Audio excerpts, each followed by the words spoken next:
morning, everyone. Thanks for waking up with me on Up with India. Today is Monday, November 2nd, 2020, and here's your morning update. Over the weekend,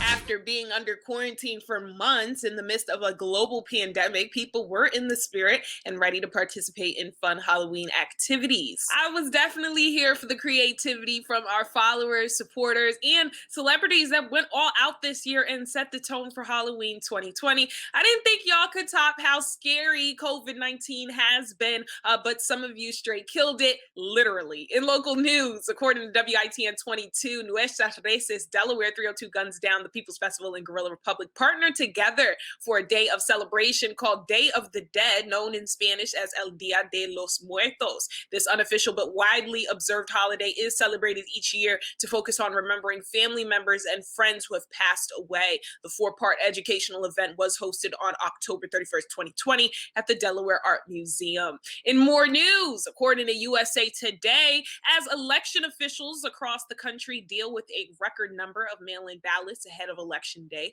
voters on social media are faced with a surge or various information about voting by mail. A recent viral post on Facebook claims that any mail-in ballots arriving after Election Day won't be counted. According to USA Today, the Facebook post says, even if your mail-in ballot is postmarked today, if it arrives after Election Day, it will be thrown out, discounted, ignored. This was posted by author Elizabeth Gilbert. USA Today reached out to a spokesperson for Gilbert for comment. The post has been shared over 1,300 times and is accompanied by a screenshot of a tweet from former U.S. Attorney General Eric Holder, who is now chairman of the National Democratic Redistricting Committee, who said it's too late to use the mail. Given Supreme Court rulings, he urges everyone to now vote in person, early vote, or use drop boxes. Protect your health, but don't let the court and the deliberately crippled Postal Service deprive you of your most previous civil right.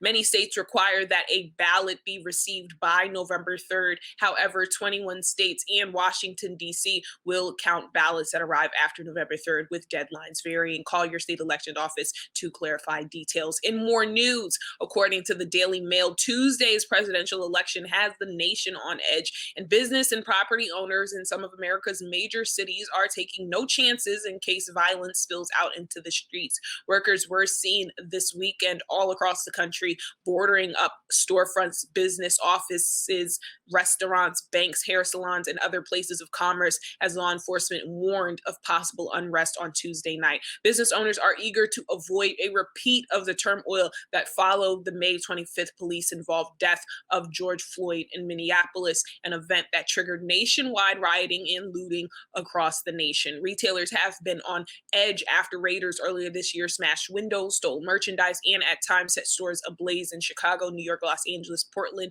and other U.S. cities, including Delaware. Business owners downtown Wilmington started boarding up their properties in anticipation of Tuesday's night's results and a move of precaution. In Washington, dozens of overlapping law enforcement agencies control certain landmarks and public spaces. Police officials have restricted the days officers can take off around the election and have spent tens of thousands of dollars on chemical irritants and other less than lethal riot control munitions after much of the agency's stockpile was depleted this summer. Mayor Muriel Bowser said she had not decided whether to use National Guard troops for election-related violence, though some troops still remain activated amid the coronavirus pandemic. Police Chief Peter Newsham said there were no credible threats right now of violence, but said a number of groups had applied for permits to conduct large demonstrations. He also shared that they welcome people to come to the District of Columbia to exercise their First Amendment rights, but they are not going to tolerate violence or unrest. In more news, according to Delaware Online, Merideth Newman, Joe Biden will spend election night in his hometown of Wilmington, where he will address the country. His campaign confirmed Saturday, 3 days before the general election. A large stage was being set up in front of the Chase Center on the riverfront in Wilmington. It is the same location where the longtime Delawarean formally accepted the nomination in August. August. On November 3rd, Biden will be joined by wife Jill and running mate Senator Kamala Harris and her husband Doug Emhoff. The campaign is expected to hold events throughout the state today, Monday, November 2nd. This summer, the pandemic resulted in Wilmington becoming the city to host the Democratic National Convention, in which Biden and Harris addressed the nation from the Chase Center. It's unclear if members of the public will be able to participate in any celebrations on election night. According to Newman, the stage being set up on Saturday afternoon looked larger than the one used during the DNC. Because of the unprecedented number of mail-in ballots, it's not clear if a winner will be announced on November 3rd. In local news, according to WRDE, Governor John Carney, the Delaware Division of Public Health, and the Delaware Emergency Management Agency, DEMA, announced a list of community testing sites throughout Delaware this week. Testing locations include pop-up and curative trailer sites, as well as community sites hosted by St. Francis Hospital and Henrietta Johnson Medical Center. Governor Carney said, as we enter the colder months, with Delawareans spending more time indoors, it's more important than ever to follow the basic public health measures that we know work to reduce the spread of COVID-19. DEMA has coordinated community sites this week in addition to sites at Walgreens and at various hospitals and healthcare locations. Delawareans can view a full list of COVID-19 testing locations and reserve a spot at de.gov/gettested. AJ Shaw, director of the Delaware Emergency Management Agency, said in partnership with Newcastle County and the Delaware National Guard, they were able to test over 110,000 people in October, and they are kicking off November with over 30 testing sites all around the state to help keep people safe. Delawareans are encouraged to check the Delaware Department of Health and Social Services social media accounts, Facebook, Twitter, and Instagram for testing location updates due to inclement weather. In more news, according to WDEL Amy Cherry, Newcastle County's hazard pay program remains in limbo. According to a memorandum dated September 24, 2020, obtained by WDEL from County Attorney Wilson Davis, said the program needs far more definition before it can be implemented. On August 25, 2020, Council approved spending $5 million in CARES Act funding on hazard pay for Newcastle County and municipal employees, and County Executive Matt Myers signed the legislation.